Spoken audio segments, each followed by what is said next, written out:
এই চুলিখিনি দেখিছেনে? চুলিখিনি হওঁতে দীঘল হৈছে কিন্তু ইমানেই ফাটিছে নহয়।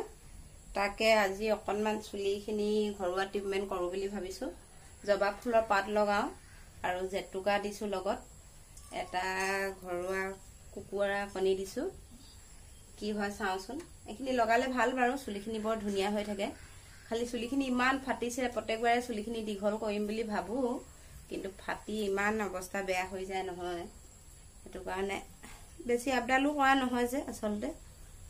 এইবোৰ মাজে সময়ে এনেকৈ ভালদৰে কেয়াৰ লৈ থাকিলে মানে নহয় বাৰু। দীঘল চুলি ভাল লাগে কিন্তু যতনো ল'ব লাগে। নহয় বেটা, নহয় চুলিত দৰৱ সানিছোঁ আৰু লগোৱাৰ পাছত আপোনালোকক চুলিখিনি দেখাম দেই।